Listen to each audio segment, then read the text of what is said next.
Bueno, buenas tardes. En esta edición del Encuentro Madrid, que lleva por título En busca del rostro humano, resulta más pertinente que nunca, ¿no?, hablar de estas personas que, más allá de su condición de migrantes o refugiados, tienen también un rostro.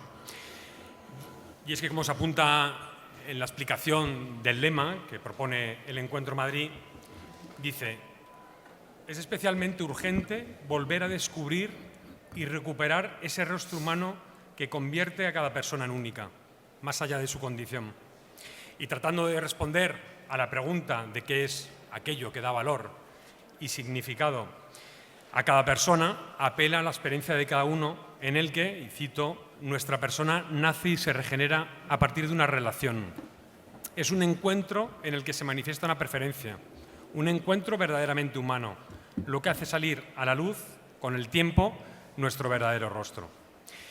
Y esta es la misma experiencia a la que nos reclama el Papa Francisco en el mensaje para la Jornada Mundial del Migrante y Refugiado de este año 2019, en el que, como una retahíla, repite: no se trata solo de migrantes, sino que al mostrar interés por ellos, nos interesamos también por nosotros, por todos, que cuidando de ellos todos crecemos, que escuchándolos también damos voz a esa parte de nosotros que quizá mantenemos escondida, porque hoy no está bien vista. No se trata solo de migrantes, se trata de nuestra humanidad. Y apunta también el Papa a dónde puede estar la raíz del rechazo que se produce a estas personas. Y dice: no se trata solo de migrantes, también se trata de nuestros miedos. La maldad y la fealdad de nuestro tiempo acrecienta nuestro miedo a los otros, a los desconocidos, a los marginados, a los forasteros. El miedo nos priva así del deseo y de la capacidad de encuentro con el otro, con aquel que es diferente. Nos priva de una oportunidad de encuentro con el Señor. Pues bien, esta es la cuestión que no queremos dar por descontado, que no queremos dejar de lado en esta mesa. Y la razón por la cual también CESAL propone en este marco del Encuentro Madrid la exposición Mira con sus ojos, que está a la entrada. Porque para acercarnos a ellos, para encontrarnos con estas personas, migrantes o refugiados, debemos hacer un esfuerzo de mirar con sus ojos, de acercarnos a ellos para entender no solo el contexto que les ha hecho huir de sus países de origen o que les ha hecho migrar, sino para entender también quiénes son, qué deseos tienen, qué anhelos, qué esperanzas, ¿no?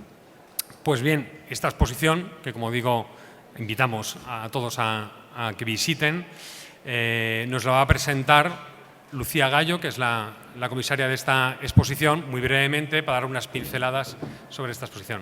Lucía. Hola, muy buenas tardes a todos.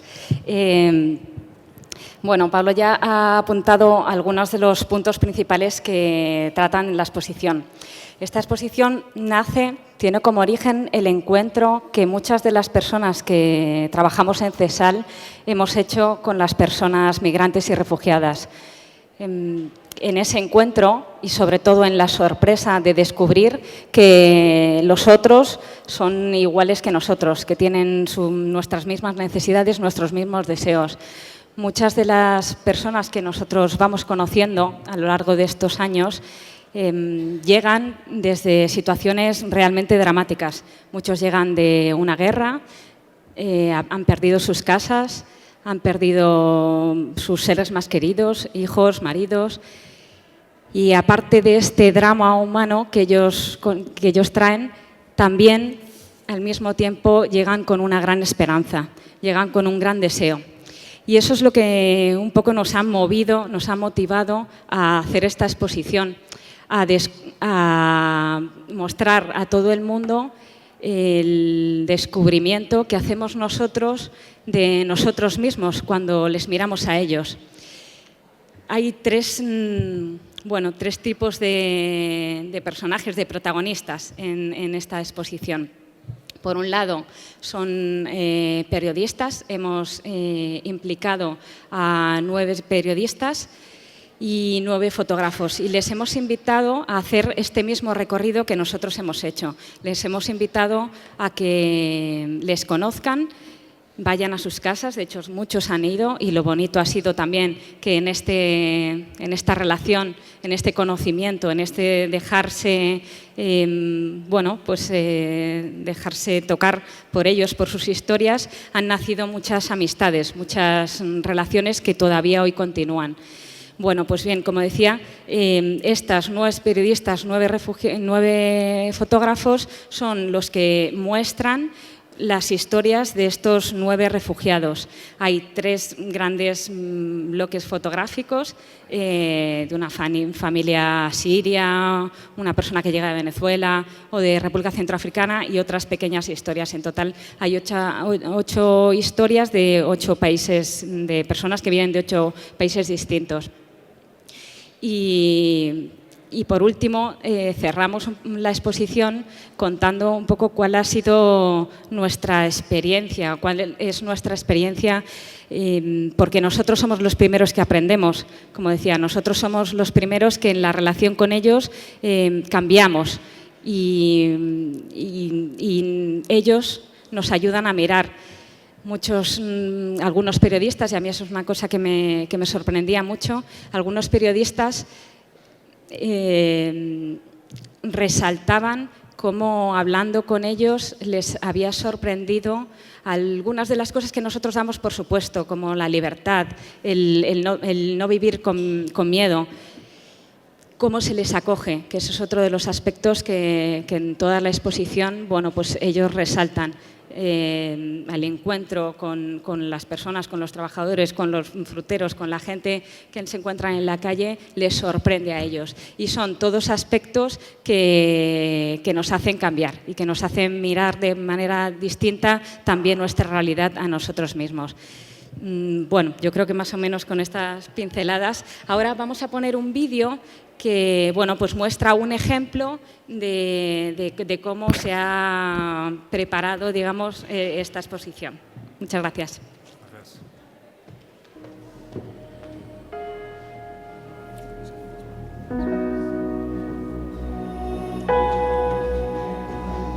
La relación con ellos pues fue una preciosidad. Conocí a Tatiana cuando ella contó su historia en la entrevista porque quería ver cómo la contaba, ver cómo ella se sentía contando cada cosa. Fui a recoger a Sasha al colegio y vi todos los amigos que tenía, la confianza que tenía con todo el mundo y cómo Tatiana pues por la calle, en el centro, con la gente de Cesal y de fuera, era totalmente libre porque sabía que su hijo era acogido y no se le miraba como un bicho raro.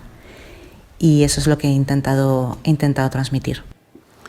Tatiana, una mujer valiente, a la que la vida la ha traído hasta España desde Ucrania. Sí. Eres una refugiada y en España hablamos mucho y a veces conocemos poco a los refugiados. Y llevas poco tiempo aquí, llevas algo más de un año. Sí. Y saliste de tu país porque no te quedaba más remedio, ¿no? Sí, he tenido problemas en Ucrania con su ex marido, con padre de mi hijo. Y mi hijo tiene discapacidad, tiene síndrome de Down, tiene problemas con corazón. Cuando llegó Tatiana llegó totalmente atemorizada, venía con muchísimo miedo, venía acompañada de una amiga y se notaba que estaba muy tensa y muy asustada. No nos conocía y fundamentalmente lo que transmitía era miedo, ¿no? Y la sensación de inseguridad que ella tenía. No, yo no quiero volver, no quiero. Ahora no, antes sí, antes. A veces pensaba que quiero volver, no puedo más, no puedo. Muy fuerte esta vida, pero ahora mejor.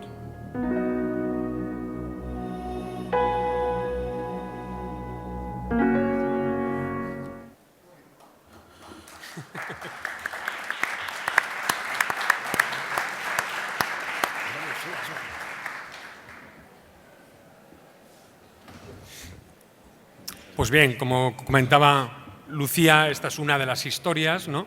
Y se ve un poquito cómo ha sido esta dinámica de estas entrevistas, encuentros con los periodistas y con los fotógrafos, que es lo que se ha intentado reflejar en la exposición. Que también tiene una característica, esta exposición, que no sé si se habrán fijado cuando lo han entrado, que está forrada entera por periódicos, por titulares de medios de comunicación, precisamente porque queríamos reflejar cómo ha sido un tema que ha estado en primera línea de debate, ¿no? A todos los niveles, reflejando todo tipo de posiciones, de análisis, de perspectivas sobre este drama, que en definitiva es lo mismo que yo creo que nos ha sucedido a casi todos nosotros, que quien más o quien menos pues, ha identificado con un tipo de opinión, ¿no?, de las que hay preponderante, digamos, en el debate público. Pero aquí hoy con esta mesa no queremos simplemente hacer un debate más, un análisis más sobre esto, o más bien sí queremos hacerlo, pero lo queremos hacer poniendo el punto de partida de lo que hemos querido expresar con la exposición, ¿no? El mirar a estas personas, el no dejar de lado a estas personas que están llegando y cuáles son los deseos y los anhelos que tienen. Porque no solo es un problema de un imperativo moral de acoger a estas personas o un problema solo de llegar a acuerdos internacionales para ver cómo resolverlo, sino que hay un problema que también está en la base de si hay una posibilidad positiva de encontrarse con estas personas y de integrarlas, ¿no? Y para tratar un poco sobre esta dimensión que tiene este tema, ¿no?, y las implicaciones que tiene de todo tipo de índole, pues tenemos a 3 invitados de excepción, que bueno, pues para no alargarme, pues me van a disculpar, pero son unas largas biografías las que tienen y voy a ser muy resumida simplemente por presentarles a cada uno de ellos. A mi derecha está Antonio Garrigues Walker, jurista y presidente de honor del despacho de abogados Garrigues, despacho que fundó su padre y que él mismo presidió durante más de 50 años. Actualmente es el presidente de la Fundación Garrigues y además de su reconocidísima trayectoria como abogado a nivel internacional en la que ha recibido muchos reconocimientos y premios, también ha sido asesor del Alto Comisionado de Naciones Unidas para los Refugiados y actualmente es el presidente de honor de ACNUR España. A mi izquierda está José Ignacio Salafranca, licenciado en Derecho, miembro del Parlamento Europeo y, como me decía el otro día, pues uno de los eurodiputados quizá con una trayectoria más prolongada dentro del Parlamento, creo que son 23 años casi ininterrumpidos, ¿no?, como eurodiputado dentro del Grupo del Partido Popular Europeo. Ha formado parte de numerosas comisiones, entre ellas comisiones de Asuntos Exteriores, de Comercio Internacional, y cuenta obviamente con una dilatadísima también experiencia a nivel internacional y ha sido, entre otras cosas, también embajador extraordinario y jefe de la delegación de la Unión Europea en Argentina. Y por último, al fondo de la mesa, está Timothy Herman, que pese a su corta edad, creo que salta a la vista, que es el más joven de la mesa, pero cuenta también con una interesante experiencia. Es especialista en Derechos Humanos, Desarrollo Internacional y Asuntos Migratorios. Fue miembro de la misión del Observador Permanente de la Santa Sede ante Naciones Unidas, donde fue el negociador principal del Pacto Mundial para la Migración y actualmente es funcionario de la Secretaría de Estado de la Santa Sede en Roma, dentro de la sección de Relaciones con los Estados. Pues hasta aquí la presentación. La dinámica de la mesa va a ser estructurada en 2 rondas de preguntas y comenzamos con la primera, en la que trataremos de entender qué está sucediendo, ¿no? Dicho así, en una pregunta sencilla, ¿no? Empezaremos por José Ignacio, si te parece. No lo hemos comentado previamente, vamos a improvisar. Actualmente ya se habla de más de 70 millones de desplazados forzados en todo el mundo. Yo creo que todos conocemos algunos de los conflictos que han generado estos numerosos desplazamientos, como el de Siria, más de 6 millones de desplazados, más reciente de Venezuela, que ya va por unos cuantos millones de desplazados. Otros quizás son menos conocidos porque salen menos en los medios, ¿no?, el Sur Sudán, Afganistán u otros. Y de estos 70 millones, 26 millones son personas refugiadas y casi, lo digo porque me parece un dato significativo, casi la mitad de estos 70 millones son menores de 18 años. Simplemente termino con otro dato que creo que también es muy significativo. El 80% de estas personas que se desplazan desde sus países de origen son acogidos en los países vecinos, no en el norte, no en Europa, no en Estados Unidos, ¿no?, sino en los países vecinos a sus países de origen. Por lo tanto, es un fenómeno global, este de los movimientos migratorios. No se puede decir que sea nuevo, aunque es verdad que en los últimos años, pues a las causas naturales, ¿no?, de querer emigrar para mejorar las condiciones económicas, se han sumado muchas otras, ¿no?, de guerras, de persecuciones o amenazas como el tema del cambio climático, etcétera. Pero quizás, y aquí va un poco la pregunta, sorprende no solo estos fenómenos de los flujos migratorios, de cómo han crecido en los últimos años, sino también el tipo de reacción que ha generado, no solo a nivel político, sino también a nivel social, a nivel de la calle también, con unos vaivenes de posiciones tremendos. Entonces, va por aquí mi pregunta. ¿Qué está sucediendo con estos flujos migratorios que oscilan, que van y vienen? Y también, ¿cómo están reaccionando los países y cómo está reaccionando la propia sociedad, ¿no? José Ignacio. Bueno, muchas gracias, en primer lugar, por la invitación de Encuentro Madrid para compartir esta jornada de reflexión y de debate sobre un tema tan palpitante como es el tema de las migraciones. La verdad es que para una persona que, como decía Pablo, ha pasado tantos años entre las brumas de Bruselas, constituye realmente una bocanada de aire fresco el tener la oportunidad de poder mantener hoy este espacio de interlocución y de debate. A mí me gustaría enfocar mi intervención donde yo creo que puedo ser más útil, desde el punto de vista de lo que está pasando en la Unión Europea. Si pensamos que la Unión Europea ha vivido la crisis más profunda desde su fundación, que no ha sido solamente una crisis económica, financiera, sino yo creo que sobre todo y fundamentalmente una crisis de confianza, que supuso en su momento el envío de 26 millones de personas a una situación de desempleo y la movilización de 800.000 puestos de trabajo, yo creo que podemos tomar realmente conciencia de la importancia de este problema. Oficialmente, aunque ahora soplan vientos de crisis con los problemas comerciales que estamos padeciendo, si realmente tomamos nota de lo que nos dicen los comisarios de Asuntos Económicos, se ha producido ayer el hearing de la comisaria designada, Sylvie Goulard, la exministra y miembro de la Asamblea Nacional Francesa, vemos que oficialmente la crisis económica ha sido superada. Sin embargo, esta crisis ha dejado cicatrices muy profundas entre los ciudadanos y ha producido la llegada de movimientos populistas que contestan el proyecto de integración europea, que ganan en elecciones y que ponen en cuestión los fundamentos del proyecto tal y como se han concebido en los últimos años. Tuve la oportunidad de escuchar en el hemiciclo de Estrasburgo al presidente Macron, que yo creo que es uno de los pocos líderes que existen en estos momentos en la Unión Europea, que dijo que estamos viviendo una época de grandes transformaciones, emergencias de potencias autoritarias, grandes desafíos internacionales y también un desistimiento de los Estados Unidos. En este contexto, cuando parecía que la crisis económica ya la habíamos superado, tuvimos la primera oleada de migrantes en el año 2015, que pues supuso un desafío importante para el proyecto de construcción europea. Y la primera reflexión que quisiera compartir con ustedes esta tarde es abordar esta situación a la que nos hemos enfrentado. Pablo ha citado las cifras globales, pero a mí me gustaría situar el problema en las cifras concretas de la Unión. Es decir, la Unión Europea es un espacio que tiene aproximadamente 510 millones de habitantes, es decir, un 6% aproximadamente de la población mundial.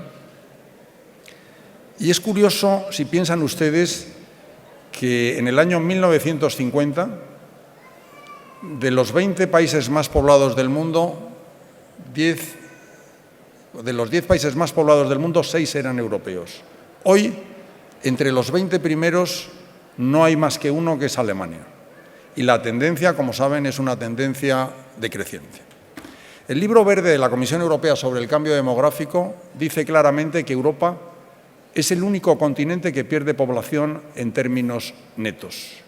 Hoy la edad media de los europeos es de 40 años, en China es de 33 años y en Europa y en América Latina de 21.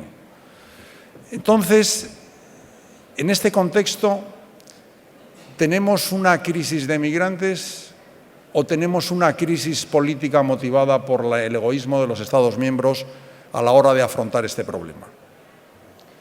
Si vemos los datos de otros países, como es el caso de Turquía, de Jordania, de Siria o de Irak, vemos que en la Unión Europea, aunque efectivamente se produjo una gran presión migratoria en el año 2015, donde entraron 1.500.000 migrantes en la Unión Europea, vemos que nuestros datos no son tan difíciles no son inmanejables desde el punto de vista presupuestario, ni son inmanejables desde el punto de vista de control por parte de la Unión. Les voy a poner un ejemplo. Jordania acoge 89 emigrantes por cada 1.000 habitantes.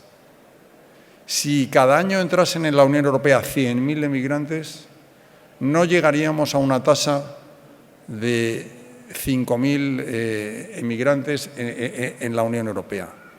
Estamos realmente en unas cifras absolutamente manejables. ¿Qué sucede? Que realmente lo que tenemos es un grave problema político porque los Estados miembros no son capaces de ponerse de acuerdo a la hora de gestionar esta situación.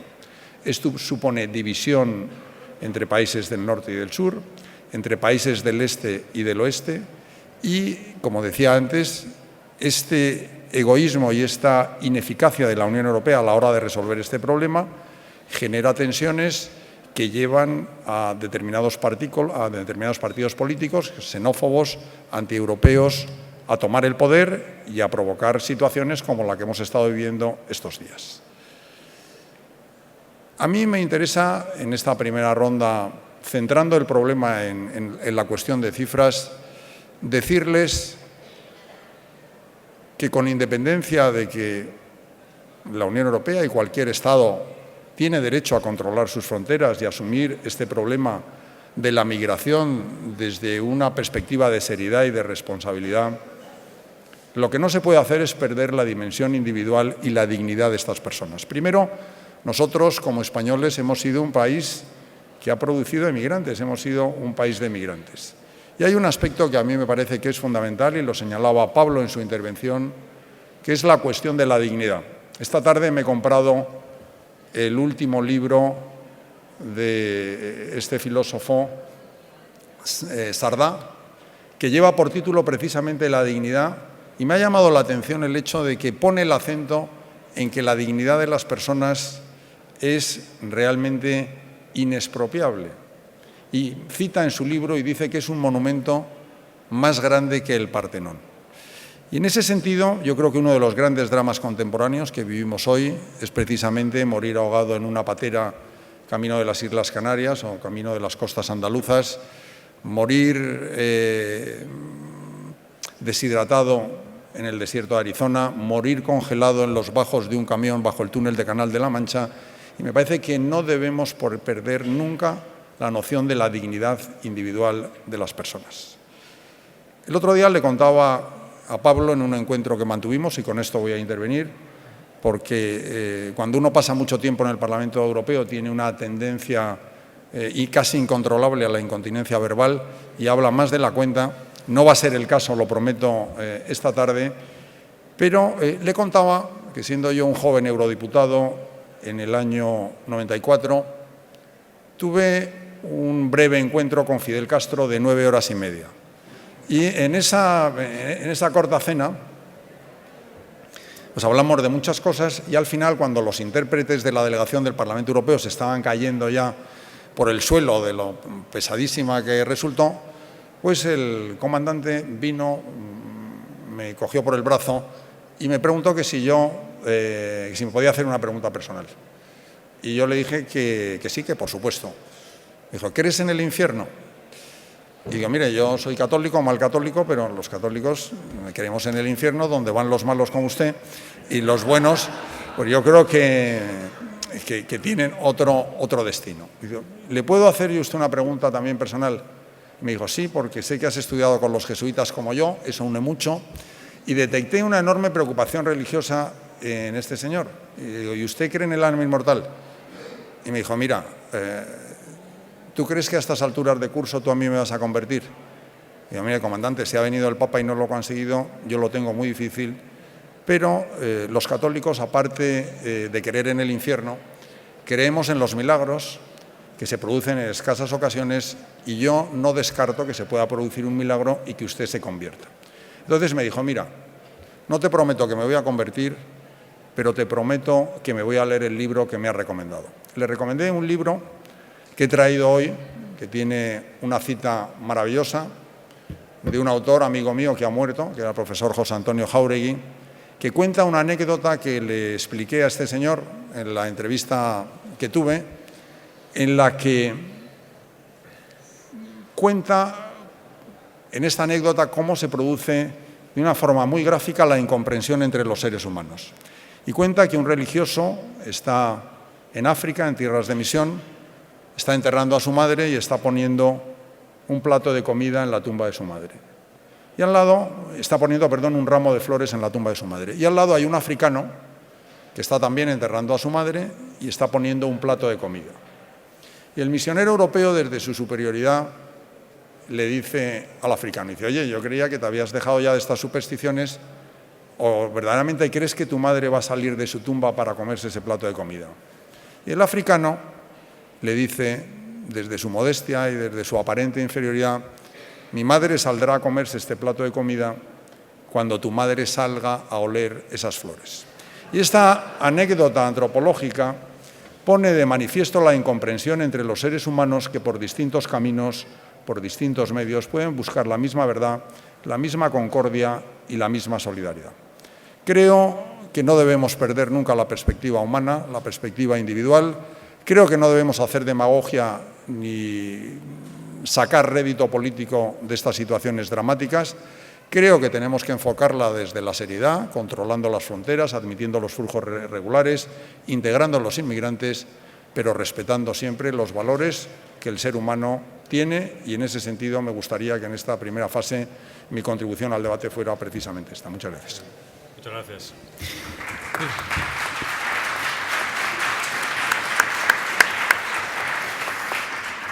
Gracias, José Ignacio. Doy por descontado, por cierto, que los ponentes podéis reaccionar también con libertad a lo que van diciendo unos y otros, ¿no? Pero si tenéis a bien, le paso ahora la palabra a Timothy, que no lo dije antes, él es americano y por lo tanto pasamos al otro lado del océano. Quizá una visión diferente, nos ha dado José Ignacio una visión desde Europa. También será interesante un poco la percepción que se tiene desde el otro lado del charco, como se dice, no solo por su condición de americano, sino, como he dicho antes, él ha sido negociador principal de la Santa Sede en la cumbre mundial que hubo en Nueva York. Creo que tiene una visión, puede aportarnos una visión muy interesante de cómo se posicionaron los diferentes países. Esto que un poco José Ignacio nos ha comentado desde los países de Europa y de ese egoísmo que él ha percibido, ¿tú qué has percibido? ¿Qué has visto allí en este entorno de Nueva York, donde estaban tanto países del sur, africanos también, como países del norte? Sí. Con libertad. No, pues primero que todo quisiera agradecerles por la invitación. Obviamente, dado que soy americano, no es que estoy hablando mi idioma nativo, así que con paciencia, pido paciencia a todos. Pero también estar aquí con los otros panelistas que obviamente tienen una experiencia mucho más rica que la mía, ¿no? De hecho, siento muy orgulloso de tener la posibilidad de estar aquí con ustedes y compartir un poquito de la mínima experiencia que tengo, pero más que todo aprender de ustedes y tener, ojalá, una conversación rica de experiencia, pero también de perspectivas que son obviamente subjetivas, ¿no? A ver, yo llegué a las Naciones Unidas sin mucha experiencia en el ámbito de migración y tuve que embarrar muy rápidamente porque era más o menos en 2014-2015 cuando tuvimos esta crisis por el Mediterráneo, ¿no? Y yo quería más que todo trabajar en el ámbito del desarrollo sostenible y también derechos humanos, y sabía muy poco de la migración.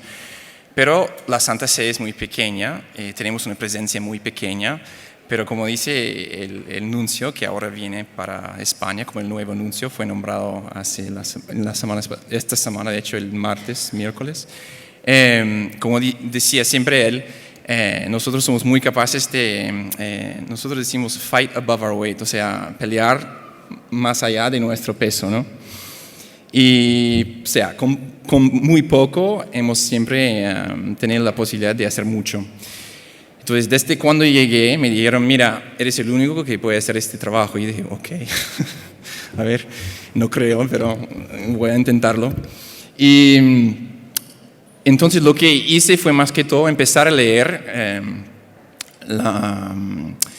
el compendio social de la Iglesia, ¿no? Lo que se llama Catholic Social Teaching.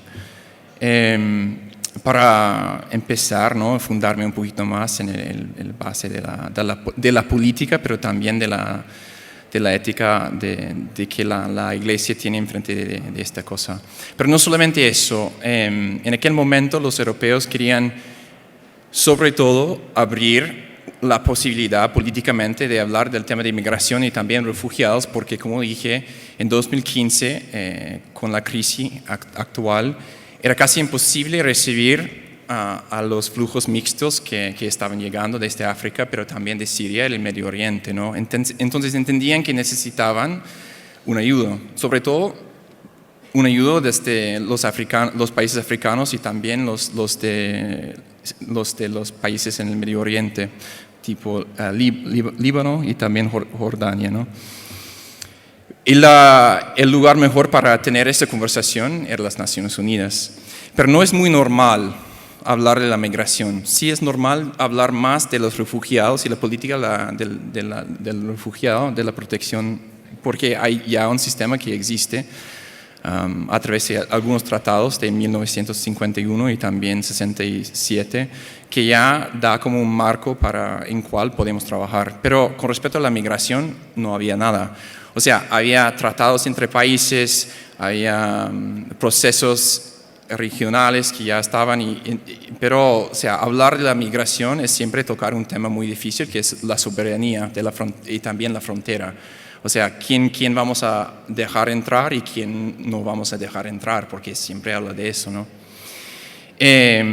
Lo interesante fue que tenemos una experiencia muy rica como iglesia, con todos los ONGs y también las redes de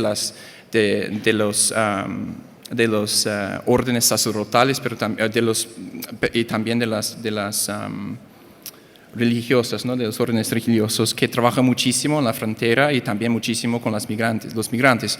Entonces yo quería, para entender la situación mejor, empecé a hablar con ellos y entender actualmente lo que estaba pasando y lo que ellos estaban percibiendo por la frontera, y también con respecto a la integración y también con respecto a por qué tanta gente necesita y quiere irse. De ahí entonces, o sea, lo que aprendí haciendo eso fue algunas de las cosas que ya la verdad que ha dicho. Primero, o sea, que nosotros podemos recibir mucha más gente que pensamos, primero que todo. Pero hay que tener voluntad, hay que querer aceptar y no tener miedo. Y no es fácil, sobre todo en una situación en la cual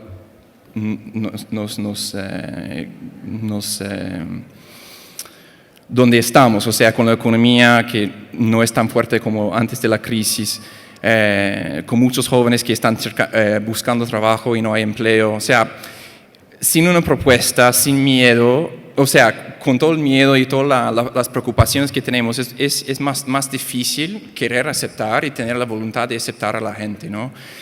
Pero hablando con los que realmente trabajan en el ámbito y también, por ejemplo, hablando de la experiencia de los Estados Unidos, o sea, ahora estamos aceptando solamente como 30,000 personas cada año de refugiados, pero antes eran 60,000 y no ha cambiado mucho. O sea, de hecho, la economía está mejor ahora que 10 años atrás. Entonces, la pregunta, o sea, sobre todo durante las negociaciones era, ok, entonces, ¿cómo es que podemos, no sé, discutir de verdad la realidad, ¿no? Que estamos viendo por experiencia y la política que muchos políticos están promoviendo, que a veces o sea, hay una gran diferencia, ¿no? No sé si me explico. Yo debo decir que la Iglesia durante las negociaciones era siempre buscado por todos, porque tenemos una posición, yo creo, muy razonable, y que es, obviamente, la gente que se va de sus países no deben tener que irse. O sea, hay también un derecho de estar donde estás y no tener que irse, y hay que decirlo. Pero cuando la gente no puede quedarse, hay que también entender cómo recibirlos bien. O sea, son realidades actuales y no podemos evitarlos. Podemos pensar que podemos evitarlos, pero la situación actual es así. Entonces, durante las negociaciones, nuestra política era hablar de lo que tenemos que hacer para que la gente no tenga que irse y hablar de lo que podemos hacer mientras tengan que irse, ¿no? Cómo recibirlos bien y cómo también devolverlas bien, los que tienen que ser devueltos, ¿no? Que es una política actual, tenemos que decirlo, o sea, no es, o sea, está ahí, es parte de la política. Pero no hay miedo ahí, no sé cómo decir. La última cosa que quisiera decir yo es que se puede mirar esta cosa sin miedo como iglesia, digo, de nuestro punto de vista. Yo digo solamente trabajando para ellos y ahora por ellos. Nosotros, ¿cómo decir? Tenemos confianza, no sé, como experiencia también en la tierra, en el campo, ¿no? De saber que se puede responder a todo. Y de no tener miedo de responder en una manera, ¿cómo decir? Que siempre hay una respuesta. No tenemos que tener miedo. O sea, se puede recibir la gente bien y también se puede devolverla bien si necesita. Y si no se puede, ahí hay que discutirlo también. Pero la iglesia tiene esa capacidad de no tener miedo y de responder bien a lo que hay, los hechos reales. Yo digo porque nosotros en las negociaciones y mis amigos europeos diplomáticos siempre me decían eso, es porque ustedes no tienen que preocuparse por el voto, o sea, por las urnas, ¿no? Y es verdad, o sea, no tenemos que preocuparnos. Pero eso nos deja también tener una apertura, una perspectiva, no sé, un poco más, a veces digo, no realístico, pero muy práctico, muy práctico. Porque yo puedo decir sinceramente, durante las negociaciones, pero les juro, o sea, nadie venía desde el derecho a la izquierda del espectro político para decir, pero ustedes son progresistas, no, pero ustedes son conservadores. No, nos buscaban para dar respuestas concretas, prácticas, para responder bien a la situación actual. ¿Por qué no tenemos miedo? Puedo decir, y no yo, no el Papa, pero digo, la gente trabajando con los migrantes. Y estamos hablando no solamente de la gente que trabaja en África, pero también los que están trabajando en Europa. Espero que me explico. O sea, quisiera hablar en inglés, la verdad, pero bueno, ahí voy.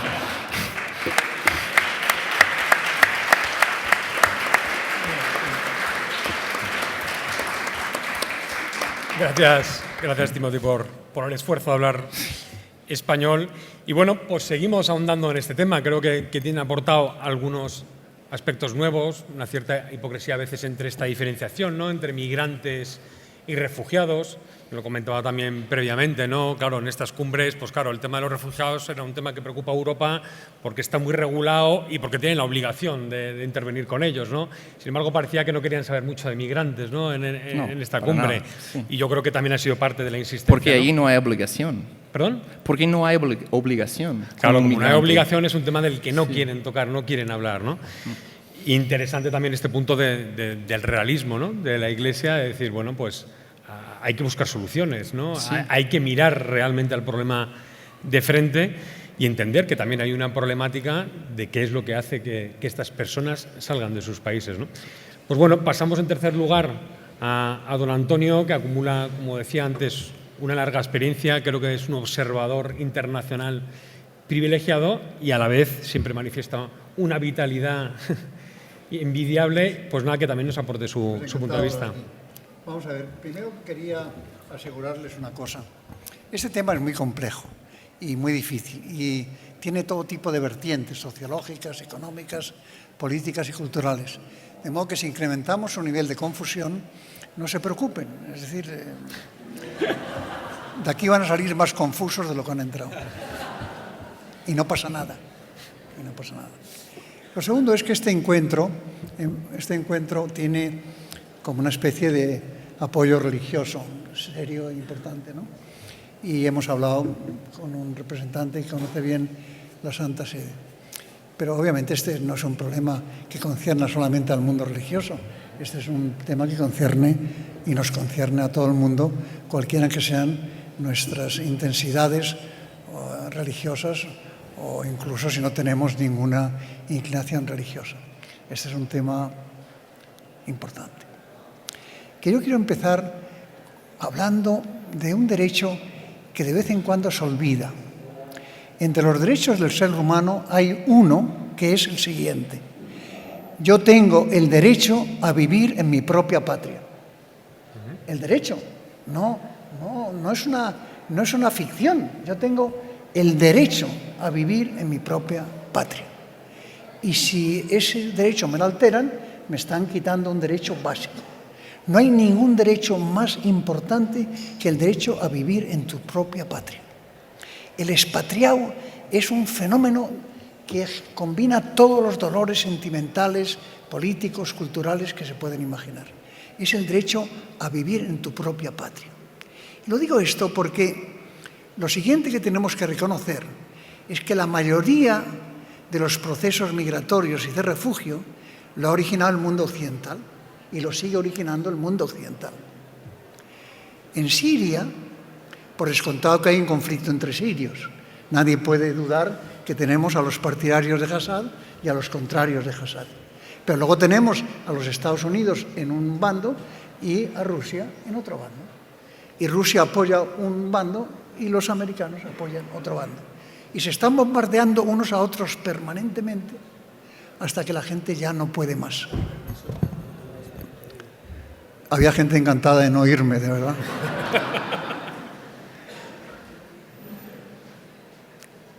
Yo les digo a ustedes una cosa. Si mañana por un milagro el tema sirio se arreglara, los sirios volverían a su patria sin la menor vacilación ni duda. Sin la menor vacilación ni duda. No puedo negar que un porcentaje determinado, ya muy afincado, muy seguro se quedaría, pero la gran mayoría de los sirios volverían a su patria. Siguiente afirmación. La historia de la humanidad es la historia de las migraciones. La humanidad se ha hecho a base de procesos migratorios. Esa es la verdad. Estados Unidos se ha hecho a base de un proceso migratorio europeo. Se vació Europa para llegar a Estados Unidos. El señor Trump es una migrante. Su mujer es una inmigrante. Y que tengan ahora la cara dura de decir, bueno, pero nosotros ya estamos aquí y aquí ya no entra nadie más. Mezcla ese tipo de hipocresías y farisaísmos en el que estamos permanentemente, ¿no? Ese tema de los muros. El mundo rico no hace más que pensar en muros. No hace más que pensar en muros. Está aterrorizado en los muros, sin darse cuenta que no hay muros que se salven. Yo voy a Ceuta y a Melilla con alguna frecuencia. El muro que se ponía al principio era de 3 metros. Lo saltaban, subió a 6, subió a 15, subió a 17. Cuando una persona no ha comido un día, ni otro día, ni otro día, y tiene...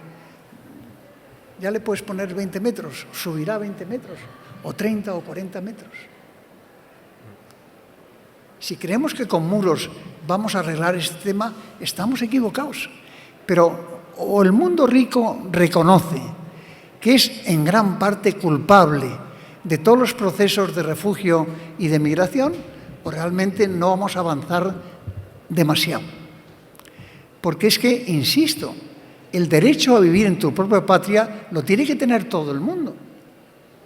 Y si se lo negamos, pues la culpa no la tienen ellos. La culpa la tenemos única y exclusivamente nosotros. Estamos viendo cómo todo el mundo occidental en estos momentos, quizá en ese aspecto España es el país que mejor está, están infectados de populismo. Yo no digo que Trump haya sido elegido única y exclusivamente por el tema migratorio. Lo que digo es que la posición migratoria de Trump ha sido decisiva para su elección. Decisiva. ¿En qué porcentaje? No hablemos de porcentajes, pero ha sido decisiva. Porque habló de America First, porque habló de muros, de terminar los muros, de generar todo tipo de situaciones. El tema del Brexit, que tanto nos preocupa, es un tema migratorio. Lo que le preocupa a Gran Bretaña no es el pacto económico. Lo que le preocupa es el pacto de Schengen. Lo que no quieren los ingleses, y lo dicen con toda claridad, es que allí entre quien quiera. Quieren que entre quienes esos quieran. Que es lo que dice tu cartel, que pone, que me hace mucha gracia, que aspiramos a una migración segura, ordenada y regular. Sí. Y dentro de nada pediremos que sean rubios, ojos azules, bien vestidos, educados, oliendo bien, muy educados, cultos en física y en tecnología. Los ricos, los países ricos, no tenemos límite, ¿eh? No tenemos límite, ¿eh? No tenemos límite. Pero, insisto, ese Brexit que hablamos, el problema está en que si le dijéramos a Gran Bretaña, olvídese, firmamos el pacto económico, pero el pacto de Schengen no se aplica a Gran Bretaña. Ese tema se había arreglado. Es tremendo, pues se había arreglado. El tema de Alemania, la caída de Merkel, que ha sido la líder más ética en materia migratoria, se debe a que la migración en Alemania ha generado unos movimientos de derecha y de ultraderecha realmente tremendos. Y en Italia ya no se puede describir la situación de dos coaliciones xenófobas, las dos antieuropeas. Algo está pasando, es decir, ¿cómo es que todo el mundo occidental está infectado por el populismo? ¿Y cómo es que el populismo tiene como raíz básica la migración? Porque es la raíz básica del populismo, es la migración.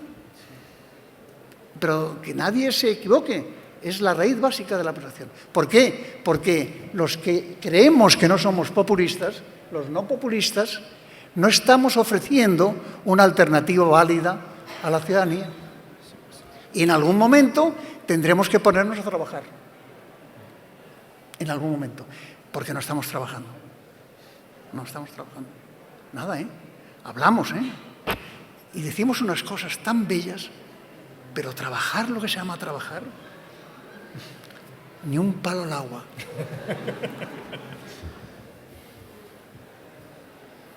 Habrá que hacer algo más que hablar. Habrá algo más que reunirse, habrá que hacer algo bastante más importante que lo que estamos haciendo. Porque este tema va a estar con nosotros permanentemente. Que nadie crea que este tema va a desaparecer, es que no va a desaparecer. Como se ha recordado José Ignacio, España lo que no puede olvidar es que durante muchos años, y yo y algunos de ustedes seguro que lo han vivido, ha vivido de las remesas que hacían los emigrantes económicos que iban a Alemania. Y hemos vivido muy bien, hemos vivido muy ricamente. Y hemos tenido una migración política que ha inundado Francia, ha inundado México, ha inundado muchos países. Y de repente, cuando llega el momento, decimos, no, ahora sí, bueno, pero eso ya pasó, eso fue hace mucho tiempo. ¿Cómo no aceptamos nuestra responsabilidad? ¿Cómo no asumimos este tema de una manera radicalmente distinta? Porque al final, un tema que está empezando a preocuparme es la visión económica del migrante. Un fenómeno del mundo actual es que todo el mundo rico está padeciendo lo que se llama un suicidio demográfico. La gente cada vez bebe más, véanse mi caso, acabo de cumplir 85 años, y no veo ningún gesto de incredulidad en ustedes.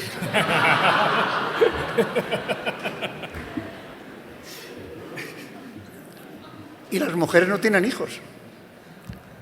No tienen hijos. Y además no van a tener hijos. Y además, y con toda lógica, la mujer que ha sufrido el machismo durante tanto tiempo, ya le puedes hablar de que es muy importante para mantener la población activa. Es que no lo van a hacer. Es que te miran y se mueren de risa. Y hay muchas chicas jóvenes con las que ya he hablado que dan por seguro que ellas no han nacido para tener hijos, que ellas están aquí y que van a hacer lo mismito que nosotros. Por eso ahora se está hablando incluso de crear úteros artificiales. Y no es una broma, se está invirtiendo mucho dinero en Estados Unidos con el tema de úteros artificiales. Pues se ha visto que el hombre no puede tener hijos, no, bueno, por el momento, al menos no sé si se evitará el tema. Luego, por lo tanto, si tenemos ese tipo de sitio demográfico, se está produciendo un fenómeno tremendo. El otro día leí las cifras de Canadá. Canadá ya habla de que a partir de este año van a necesitar 300.000 emigrantes cada año, al mínimo durante 4 o 5 años. Hoy, viniendo aquí, con motivo de las elecciones portuguesas, Antonio Costa ha dicho claramente que el Portugal tiene un problema tremendo porque necesita del orden de 400 o 500.000 emigrantes. Y dentro de nada, España va a necesitar emigrantes de una manera tremenda. Además, se ha publicado en España un dato importantísimo, que es que aquellas comunidades en donde hay más emigrantes, hay más eficacia económica. Son las que más han progresado económicamente. ¿Por qué? No haya habido nunca un solo proceso migratorio que no haya sido positivo para el país que lo recibe y para el país que lo envía. No lo hay. Toda la invasión latinoamericana, especialmente mexicana, en Estados Unidos ha sido una salvación para Estados Unidos, una auténtica salvación para Estados Unidos. Fundamentalmente es mexicana, pero hay prácticamente de todos los países. Y entonces estamos viendo el fenómeno migratorio ya como puramente un fenómeno económico. Y eso, a lo mejor es que somos así. A lo mejor es que somos incapaces de generar los sentimientos adecuados para reconocer al otro.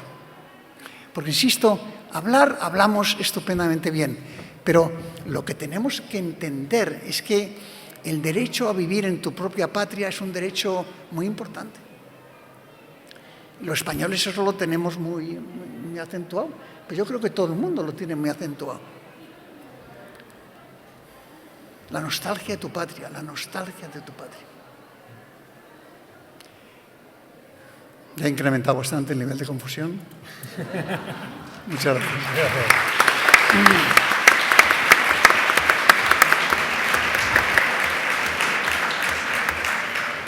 Muchas gracias, Antonio. Bueno, creo que ha lanzado una serie de provocaciones que estoy seguro que en esta segunda ronda se pueden retomar, sin duda. Yo sí lo que quiero es que demos un pasito un poco más adelante, no solo analicemos pues esta situación que está sucediendo, cuál es la posición de los diferentes países, etcétera, sino que demos un paso a ver qué posibles soluciones hay, ¿no? qué alternativas hay. No solo en cuanto a controlar o regular estos flujos migratorios, sino si hay una posibilidad real, positiva, de integrar a estas personas también en nuestra sociedad. Simplemente lo apunto, que sea un poco el punto de tensión, digamos, de esta segunda ronda de preguntas. Pero siguiendo un poquito con la senda de lo que finalizaba Antonio, pregunto a José Ignacio, ¿no? Porque justo antes lo mencionabas, ¿no? Bueno, pues este desequilibrio demográfico entre el suicidio que hablaba Antonio, el suicidio demográfico, por ejemplo, de Europa, que es indudable, y la presión demográfica, que cada vez va a ir a más, de África y también en otros continentes. De alguna forma es un fenómeno imparable, y es verdad que en cierto sentido necesitamos de esa migración, también desde el punto de vista económico.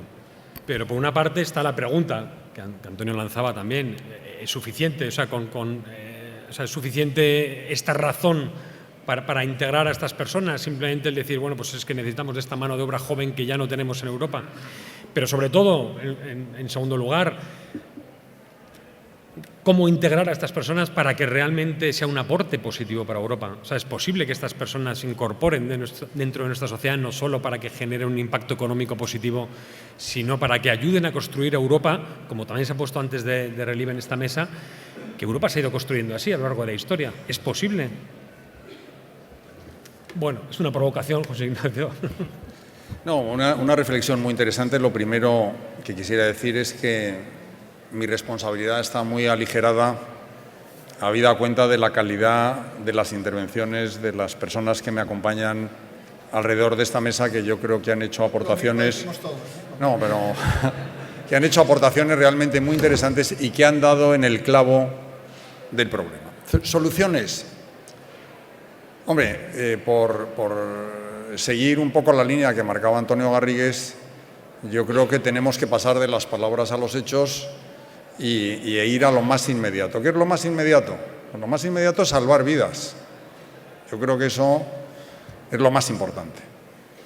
Después yo sí creo, y lo he dicho anteriormente, que es importante que los Estados controlen las fronteras, no desde la perspectiva de los muros, desde la perspectiva de las barreras, desde la perspectiva de los telones de acero. Vimos lo que sucedió cuando cayó el muro de Berlín y lo que nos encontramos al levantar la alfombra. Y al mismo tiempo yo creo que la Unión Europea está basada sobre una serie de valores y principios: la paz, la comprensión, la concordia, la reconciliación y también la solidaridad. Yo creo que Europa se ha construido sobre la base de estos principios y no puede renunciar a esos principios, entre otras cosas porque necesitamos y al mismo tiempo porque tenemos que ser coherentes con los principios que profesamos y que están en la base de nuestro proyecto.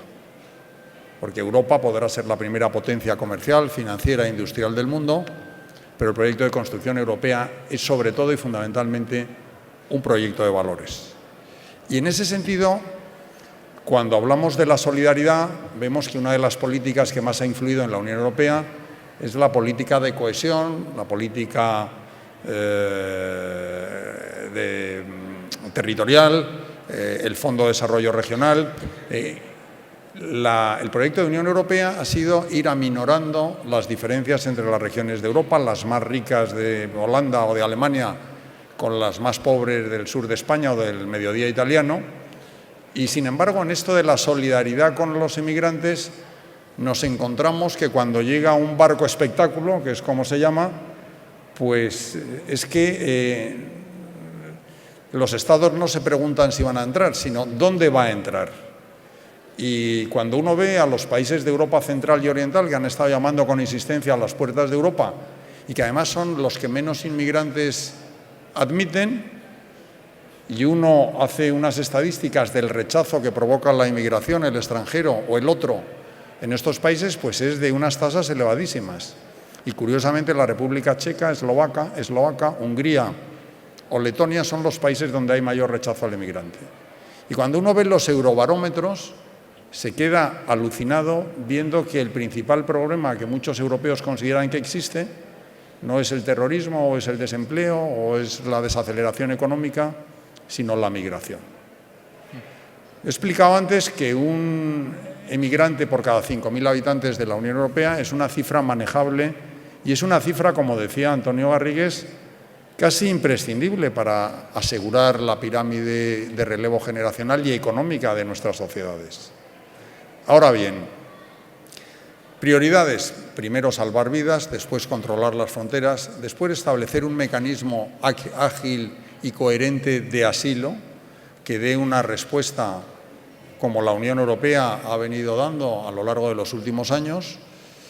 En tercer lugar, crear un sistema de migraciones regulares con un sistema de visados que sea realmente bueno, que sea positivo, que sea eficaz, que se integren y se busquen las posibilidades de integrar a los emigrantes.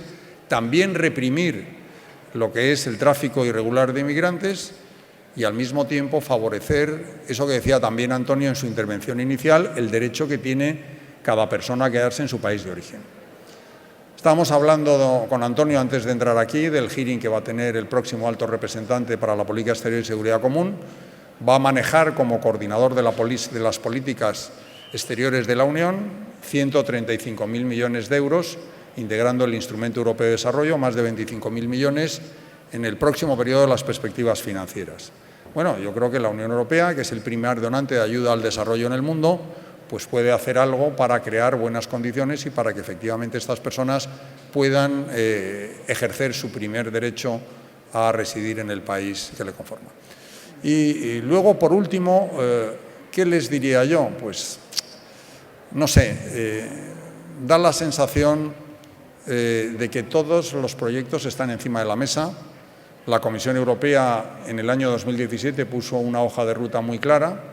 Hay 7 propuestas legislativas: la creación de la Agencia de Asilo, la Guardia Europea de Costas y de Fronteras, están los recursos financieros ahí, están los acuerdos con los países terceros, los países de origen y los países de tránsito, pero realmente este problema, que es un problema de dimensiones manejables, realmente puede ser un torpedo dirigido a la línea de flotación de lo que supone el proyecto de construcción europea si realmente no somos capaces de manejarlo, si no somos capaces de entenderlo, si no somos capaces de resolverlo.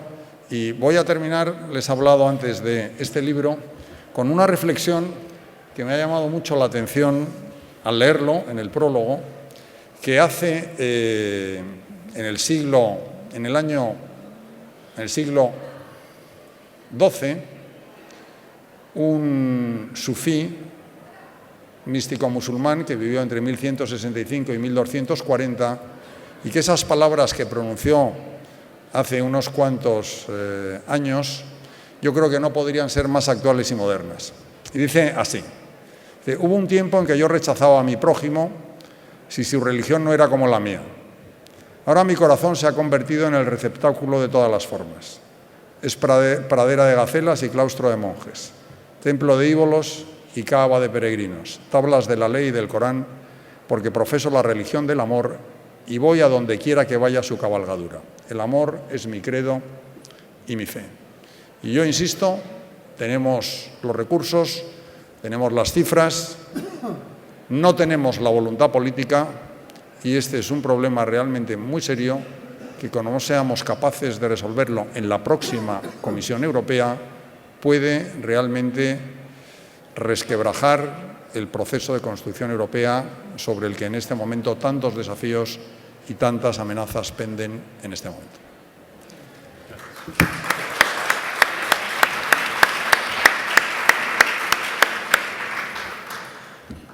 Pues ahora el turno es para Timothy. Y bueno, pues siguiendo un poco con esta preocupación, decir, bueno, hemos visto un poco el análisis de la situación. ¿Qué soluciones?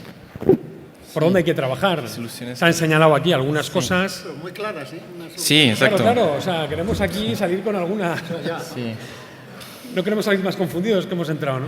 No, o sea, lo que siempre me ha llamado la atención de Papa Francisco, o sea, si uno quiere realmente leerlo, porque es una cosa seguirlo por Twitter y seguirlo por los medios que quieren, o sea, mostrar otra imagen, ¿no?, más bien ideológica, que ellos, en lo cual ellos creen más que en lo que dice el Papa de verdad. Pero él me impacta mucho porque dice, no solamente que tenemos que aceptar a la gente y ayudarles a integrar, ¿no?, en nuestros países, pero también que tenemos que ser prudentes, ¿no?, que no podemos pensar que sin una propuesta que podemos aceptar a la gente sin problemas. O sea, tenemos que saber primero qué es lo que significa aceptar o abrazar a una persona, ¿no?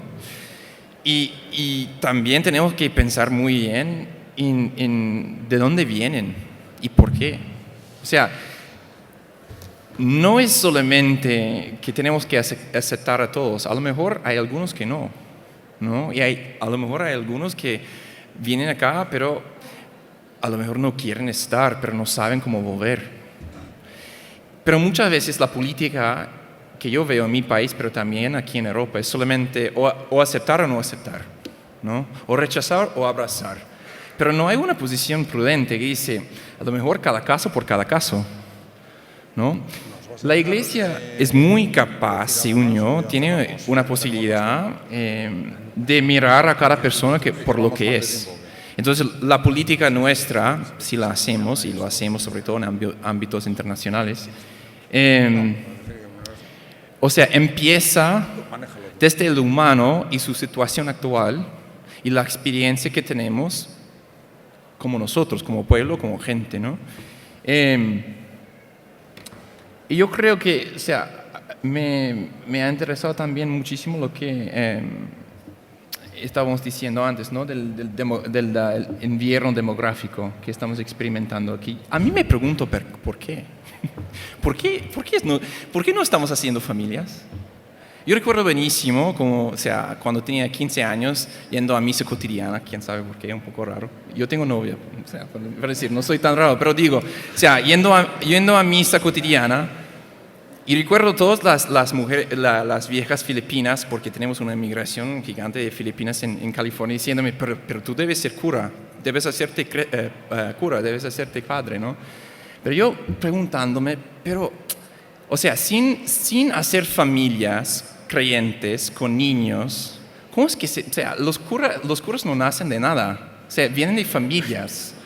Y el problema es que no tenemos familias creyentes que están haciendo hijos, y es un problema más grave. El problema más grave es que nosotros no hacemos hijos. Y luego, si nosotros miramos muy bien a las tasas de suicidio en nuestros países, también aquí en España, ojo, son altas.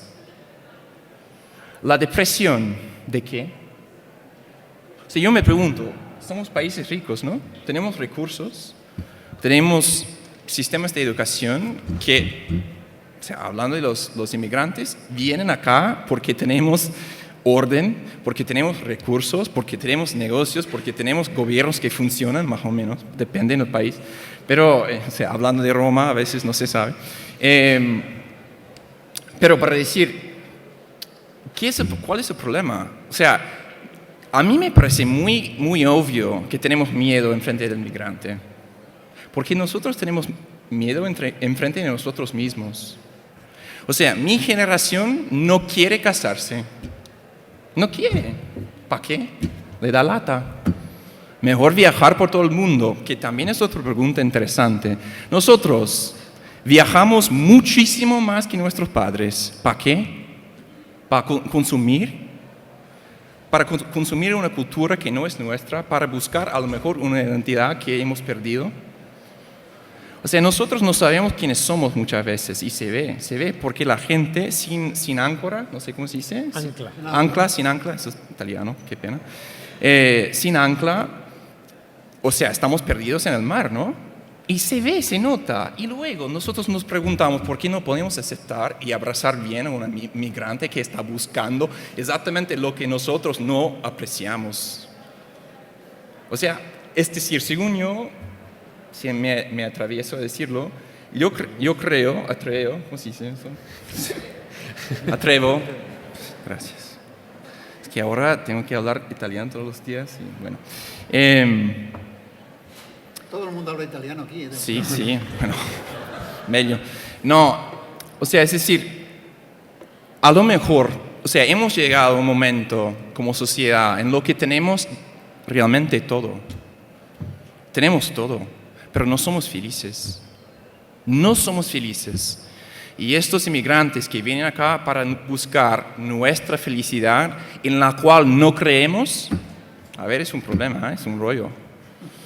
Según yo, sí, es un problema grave.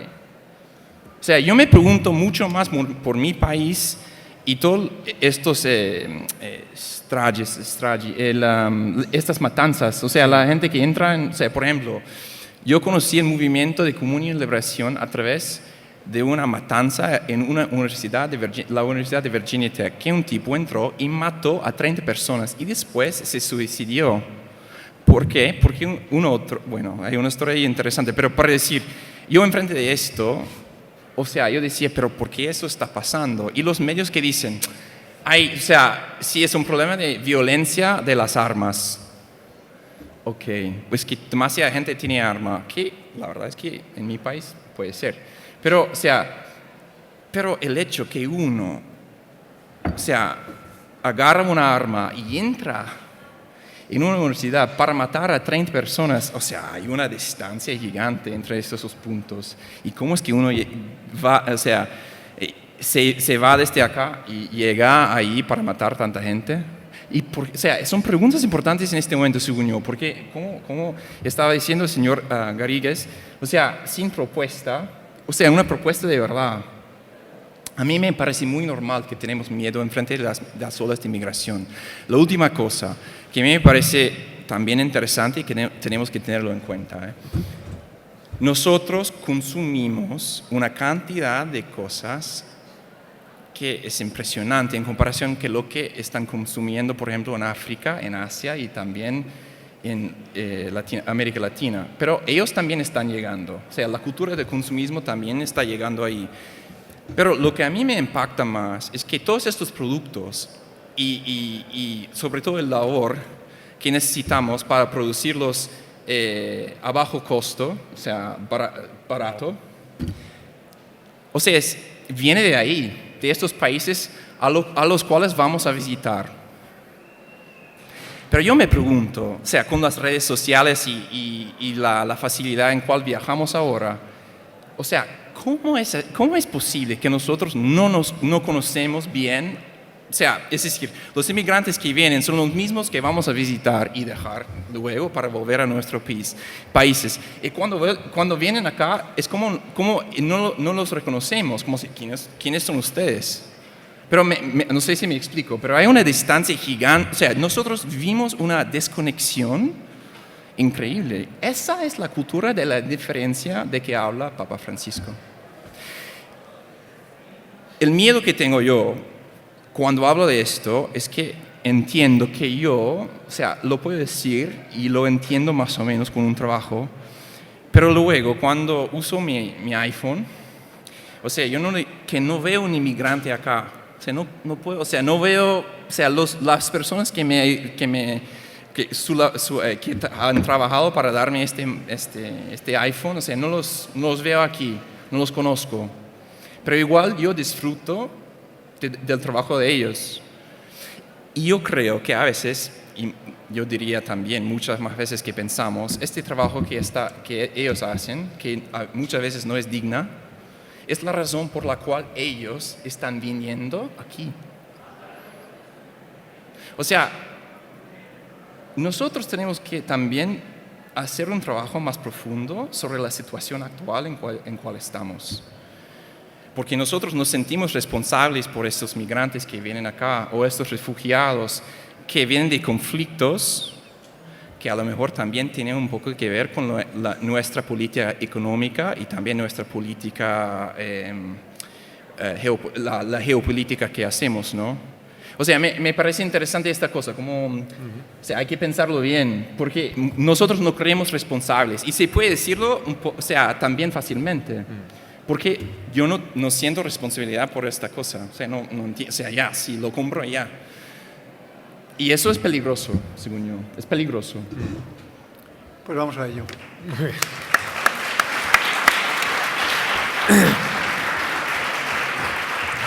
Gracias, Timothy. No nos queda mucho tiempo, pero a mí hay un tema que justamente Timothy le apuntaba, que me gustaría que Antonio al menos algo nos pudiera apuntar, porque además le he oído hablar de ello. Timothy ahora hablaba de qué ofrecemos realmente a estas personas que vienen aquí, porque si no tenemos una propuesta, ¿cómo vamos a integrarles, no? Y sin embargo es muy curioso que una de las razones que se esgrimen normalmente para cerrar la entrada a los inmigrantes es que vienen de otras culturas, que no quieren integrarse, que es una amenaza para nuestra propia identidad, y sin embargo Timothy está diciendo, pues el problema es que no sabemos quiénes somos, ¿no? Entonces, yo a usted también le he oído hablar de que esto es un poco una falacia, ¿no? Yo tengo una tendencia a contestar lo que yo quiero, cualquiera que sea la pregunta. No lo dudaba. A mi edad uno empieza a acumular derechos de todo tipo y yo creo que algunos tenemos. Tim, a ti lo que te pasa es que eres católico. Sí. Y estás en la Santa Sede.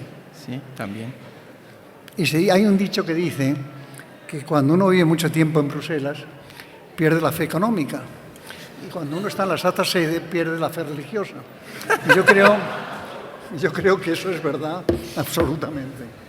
Y que este tema, insisto, no es solamente un tema religioso, es un tema global.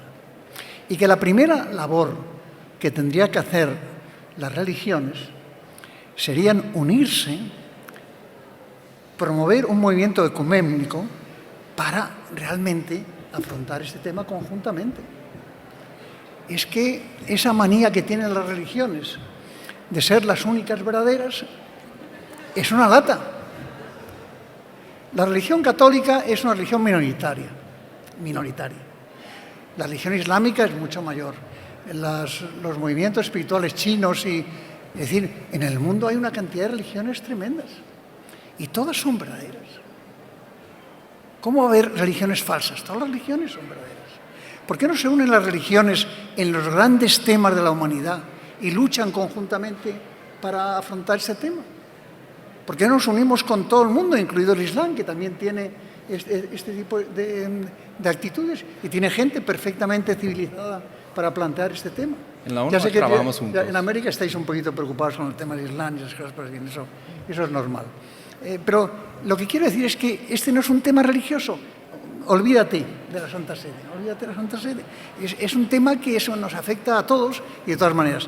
Y que si es un tema religioso, la primera obligación, y yo además admiro al Papa actual y creo que es el primero que ha hablado del ecumenismo de una manera fuerte. Pero no avanzamos en el ecumenismo, no avanzamos en la unión de las religiones. Ese sí que es un drama tremendo. Si es que nuestra religión es minoritaria, es absolutamente minoritaria en el mundo. En África es minoritaria, en Asia y en Rusia es minoritaria. Si somos una región minoritaria, tenemos que unirnos con los demás y plantear los problemas de otra manera, pero el mensaje, a mí el mensaje católico me pone muy nervioso, no sé por qué, me pone muy nervioso, lo digo en serio, es un mensaje muy pequeño, es un mensaje poco generoso, poco amplio. Tendría que, es decir, tú estás en la Santa Sede, habla con el Papa y dile, pero clarísimamente, la única obligación en estos momentos de la Iglesia Católica es promover un ecumenismo total, del que ha hablado muchas veces el Papa, para afrontar los grandes problemas de la humanidad, la pobreza, la migración, el cambio climático. Hay que ver, el Papa Francisco ha dicho las cosas más inteligentes que se pueden decir sobre el cambio climático. En la Laudatio Si, la encíclica esa, yo es la única encíclica que me he leído, pero esa me interesaba mucho. Recomiendo a otros también. Es el efecto, también, pues lo haré también. Pero digo, insisto en eso, de verdad, este no es un tema religioso, es un tema en el que los religiosos y la gente que tenga sentimientos religiosos tiene que aportar una visión más amplia y tiene que darse cuenta de que representa una religión minoritaria que tiene que colaborar con otras muchas de una manera especial. Del todo. Muy bien, pues nada, gracias.